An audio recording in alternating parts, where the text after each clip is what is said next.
Hello बच्चों, dipole moment से हमारा नेक्स्ट एग्जाम्पल क्वेश्चन है।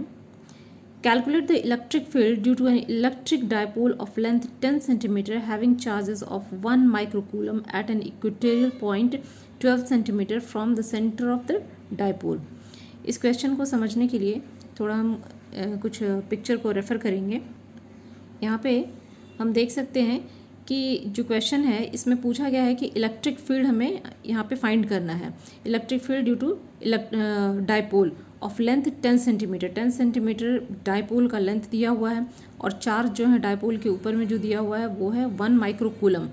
और यहाँ पे हमें जो फाइंड करना है इलेक्ट्रिक फील्ड वो फाइंड करना है 12 सेंटीमीटर डायपोल से डिस्टेंस है उस पॉइंट का जहाँ पे इलेक्ट्रिक फील्ड हमें फाइंड करना है। तो थोड़ा इसमें हम एक डायग्राम को इसमें रेफ़र करेंगे। हम इस डायग्राम से हम समझ सकते हैं कि क्वेश्चन के हिसाब से ये एक डायपोल है -q एंड +q, जो कि जिसका कि यहाँ पे वैल्यू दिया हुआ है।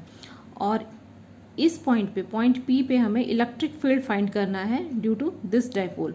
और ये जो डिस्टेंस है इसके इस डायपोल के सेंटर से पॉइंट P तक का, जहाँ पे हमें इलेक्ट्रिक फील्ड फाइंड करना है, वो लेंथ हमें दिया हुआ है 12 सेंटीमीटर और 10 सेंटीमीटर का ये डायपोल का लेंथ दिया हुआ है। तो ये 10 सेंटीमीटर है तो मीन्स कि A to O means half distance इसका 5 और 5 ये हो जाएगा। ये 12 है तो हम आसानी से ये डिस्टेंस और ये डिस्टेंस हमें पता चल जाएगा, जो कि आएगा r² + a² over root. Pythagoras से ये लेंथ और ये लेंथ हम इस तरह से लिख सकते हैं। तो अब हम जानते हैं कि इसके लिए जो फॉर्मूला होता है electric field at point P, उसके लिए हम लिख सकते हैं electric field at equatorial point equals to -1/4 pi epsilon P is dipole moment divided by r² + a² 3/2 and P is the unit vector. तो इस फॉर्मूला को हम यूज़ करते हुए हम इस क्वेश्चन को करेंगे। तो क्वेश्चन को देखते हैं कि यहाँ पे जो गिवन डेटा जो दिया हुआ है पहले हम वो लिख लेंगे। यहाँ पे Q जो डायपोल मोमेंट का जो चार्ज है पोल्स पे वो दिया हुआ है 1 माइक्रोकूलम, जिसको कि कूलम में कन्वर्ट किया गया 10⁻⁶।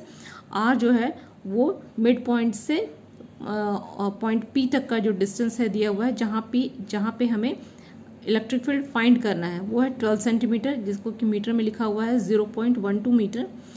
2a ये जो डायपोल का लेंथ है वो दिया हुआ है 10 सेंटीमीटर, जिसको कि मीटर में कन्वर्ट करके हम लिखेंगे। पहले तो 2a, तो यहाँ पे हाफ डिस्टेंस है a, तो a को लिखा हुआ है 5 सेंटीमीटर और 5 सेंटीमीटर = 0.05 मीटर। अब electric field at equatorial point जो है वो है E = 1/4 pi epsilon 2qa by r² + a² over 3/2 power 3/2। तो यहाँ पे हम देख सकते हैं कि 2qa ये चार्ज और डायपोल ये दोनों वैल्यू है हमारे पास में क्वेश्चंस के हिसाब से, तो वो हम यहाँ रख सकते हैं। r है जो कि डिस्टेंस दिया हुआ है 12 सेंटीमीटर, a वो भी दिया हुआ है 10 सेंटीमीटर, 5 सेंटीमीटर जो कि हमने यहाँ पे फाइंड किया। तो ये सारा वैल्यू है हमारे पास में। इस सब सारे वैल्यू को जब यहाँ पे रख देंगे और जब हम इसे कैलकुलेट करेंगे तो हमारे पास आ जाता है निकल के 4.096 × 10⁵ न्यूटन पर कूलम। तो ये इलेक्ट्रिक फील्ड का वैल्यू हो जाएगा एट इक्वेटोरियल पॉइंट। तो इस तरह से हम इस क्वेश्चन को बहुत आराम से कर सकते हैं। आई होप आपको ये समझ में आ गया होगा। और नेक्स्ट क्वेश्चन हम करेंगे कुछ इसी तरह से axial electric field at axial point. हमारा नेक्स्ट क्वेश्चन है 2 point charges each of 5 microcoulomb but opposite in sign are placed 4 cm apart. Calculate the electric field intensity at point distance 4 cm from the midpoint on the axial line of the dipole. जो पिछला question था वो equatorial line के लिए था, ये axial line के लिए है। तो यहाँ पे सबसे पहले हम देख सकते हैं कि जो चार्ज हमारे पास ये दिया हुआ है डायपोल के ऊपर जो चार्ज है वो है Q = 5 × 10⁻⁶ कूलम। डायपोल का लेंथ दिया हुआ है 0.04 मीटर और इसको कि हाफ करके हम लिख सकते हैं 0.02 मीटर। आर जो है वो एक्सेल जो पॉइंट है वहाँ तक का जो लेंथ है वो दिया हुआ है 0.04 मीटर। तो इस क्वेश्चन को हम एक डायग्राम से समझेंगे। Electric field at an axial point के लिए कुछ इस तरह से हम डायग्राम ड्रॉ कर सकते हैं। यहाँ पे ये डायपोल दिया हुआ है -q + q और ये लेंथ 2a ये दिया हुआ है क्वेश्चन में, और ये पॉइंट P है जहाँ पे इलेक्ट्रिक फील्ड हमें फाइंड करना है, और यहाँ से यहाँ तक का जो डिस्टेंस है वो दिया हुआ है क्वेश्चन में। तो ये इन सारे डेटा को यूज़ करते हुए हम electric field at point P हम बहुत आराम से फाइंड कर सकते हैं। इसके लिए जो फॉर्मूला यूज़ हुआ है वो फॉर्मूला है E axial equals to means electric field at axial point equal to 1/4πε 2p/r/q। p यहाँ पे p जो है यूनिट वेक्टर है।